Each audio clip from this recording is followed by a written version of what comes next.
Hello সবাইকে, দিনটা ছিল বিয়ের পরের দিন, অর্থাৎ বউ যেদিন আসবে সেই দিন। তো দাদা আর বৌদি তো ঢুকে গেছে। আমি, দিদি আর আমার ছোট মামার মেয়ে মিলে আমরা এই তিনজনে বানিয়েছিলাম ওয়েলকাম লেখাটা, আর এই পুরো সুন্দর করে সাজানোর দায়িত্ব ছিল দিদির উপরে। আমরাও একটু একটু হেল্প করেছিলাম, তাই যে বউ আনার সময় মাসি যে বরণ করেছে সেটা তুলতে পারিনি। এখন করছে মেজো মাসি বরণ দাদা আর বৌদিকে। এখন অনেকক্ষণ ধরে এই বরণের পর্ব চলতে থাকবে। আমি কি দেখাচ্ছিলাম আমার নিজেরই মনে নেই। দুধ খাইয়ে নিল, তারপর মিষ্টি এবং জল খাইয়ে নিল, ধান দুব্বা দিয়ে আশীর্বাদ করে নিয়ে মাসি দিয়েছিল নাকের নথ গিফট। দেখো মাসি নাচতে নাচতে বৌদিকে বরণ করছে। মাসি তো নেচেই যাচ্ছে বরণ করতে করতে, চাকি বাজাবে আগে নেচে নিচ্ছে। বেশ ভালো লাগে এরকম নাচতে নাচতে যখন শাশুড়িরা বরণ করে। এখন বড় মাসি অর্থাৎ দাদার মা বৌদিকে মধু খাইয়ে দিচ্ছে এবং কানে দিয়ে দিল যাতে মিষ্টি মিষ্টি কথা শোনে এবং মিষ্টি মিষ্টি কথা বলে। তারপরে আইসতি দিয়ে বড় মাসি বরণ করে নিল। তারপরে করলো বড় মেশো অর্থাৎ দাদার বাবা। এখন দিদি করছে বনুর সাথে নাচ, আর মামা বরণ করে নিয়ে দিয়ে সোনার পেন্ডেন্ট দেওয়া হার। বড় মামার পরে বড় মামি বরণ করলো। তারপর এখন করছে আমার মা বরণ। তো মিষ্টি খাইয়ে দিচ্ছে দাদাকে, তারপরে বৌদিকে দুধ খাইয়ে দিয়েছে, তারপরে জল খাইয়ে দিয়ে গরমের মধ্যে বৌদি জল তেষ্টাও পেয়েছিল, তাই অনেকটা জল খেয়ে এখন মা দিয়ে দিচ্ছে কানের, সোনার কানের মা দিয়েছিল। আর এরপরে করে নিচ্ছে ছোট মামি বরণ, দিয়েছিল সোনার কানের ডলফিন ডিজাইনের যে কানের সেটা একজোড়া দিয়ে তারপরে দাদাকেও দিয়ে দিল টাকা, যেটাতে দাদা তো খুব খুশি হয়েছিল যে কেউ তো একজন আমাকে দিয়েছে।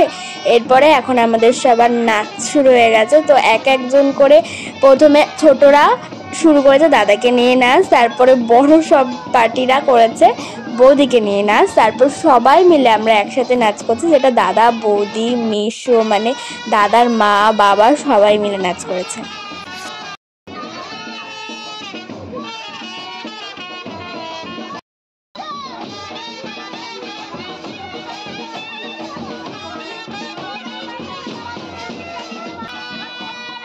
এখন আমরা সব বোনরা মিলে দাঁড়িয়েছি গেট ধরতে, যে টাকা কিন্তু দিতেই হবে 5,000। প্রথমে 1 কোটি চেয়েছিলাম জোকসা পার, তো বৌদি বসে পড়েছিল, এত ধকলা সজ্জা ছিল সিঁড়িতে বসে পড়েছে। দাদা সব এখন ইয়ে করছে, সামলাচ্ছে যে ঠিক আছে ওদেরকে টাকা দেবো। তো জামাইবাবু দাদার অ্যাসিস্ট্যান্ট হয়ে তো আমাদের টাকা দিল। অনেকক্ষণ ধরে আমরা নাচতে নাচতেই গেট ধরে দাঁড়িয়েছি, নাচছি আর গেটও ধরছি। তারপর টাকাটা নিয়ে তো বৌদিকে বললাম আসো এবার তোমরা ঢুকতে পারো ঘরে। তো মামি দিয়ে দিল কলসি, দুধে আলতায় পা দিয়ে বৌদি এখন ঘরে ঢুকছে।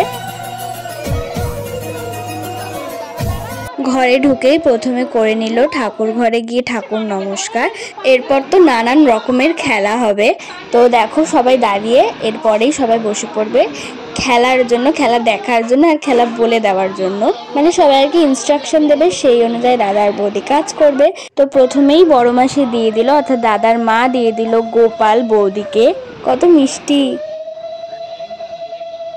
এরপর এখন খেলা হবে, যে চাল রাখা হবে তার মধ্যে দিয়ে দাদা সেই চালগুলো বৌদির হাতে দেবে আর বৌদি সব চাল নিচে ফেলিয়ে দেবে। এই খেলাটার মানেটা আমি জানি না, তোমরা যদি জেনে থাকো তাহলে কমেন্টে জানাবে।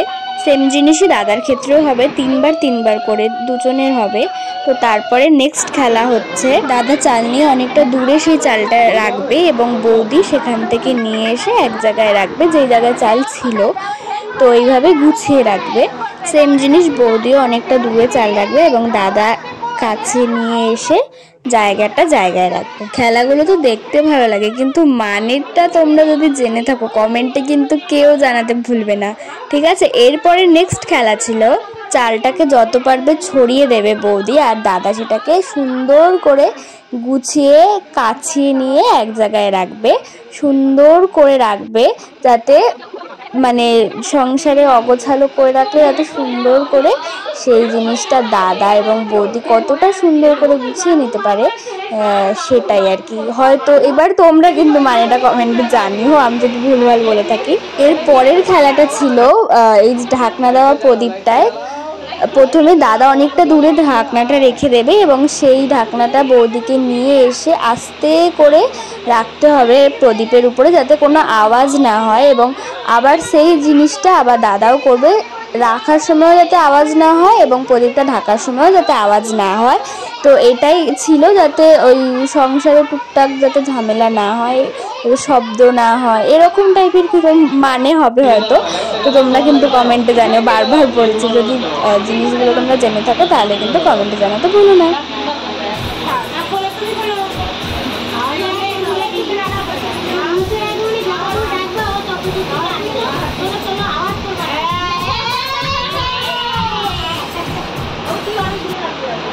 বৌদি এত দূরে রেখেছে বলে মা বলছে তুই বাবু বারান্দায় গিয়ে রাখ।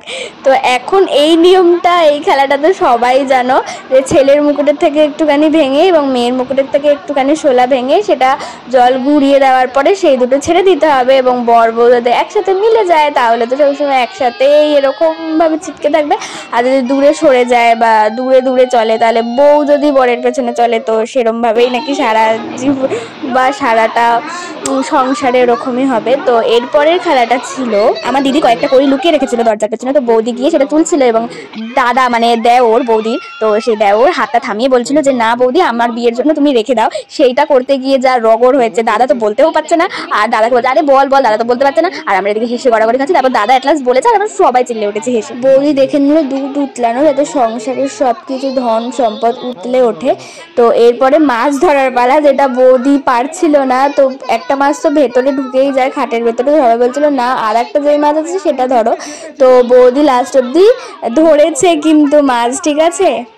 এরপরে ছিল সব ভাত, এগুলো প্লেটটা সরিয়ে দেখা যে সব ভর্তি আছে কিনা, যাতে সব সংসারও ভর্তি ভর্তি থাকে।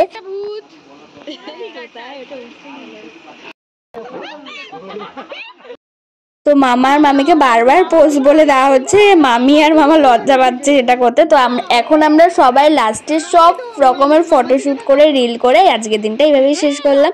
তো দেখা হচ্ছে নেক্সট ব্লগে, যেটা রিসেপশন ব্লগ, খুব তাড়াতাড়ি আসছে। আমার চ্যানেলটাকে লাইক এবং সাবস্ক্রাইব করতে একদম ভুলবে না। যদি ভিডিওটা ভালো লাগে তাহলে বেশি বেশি করে লাইক আর কমেন্ট করো। বাই।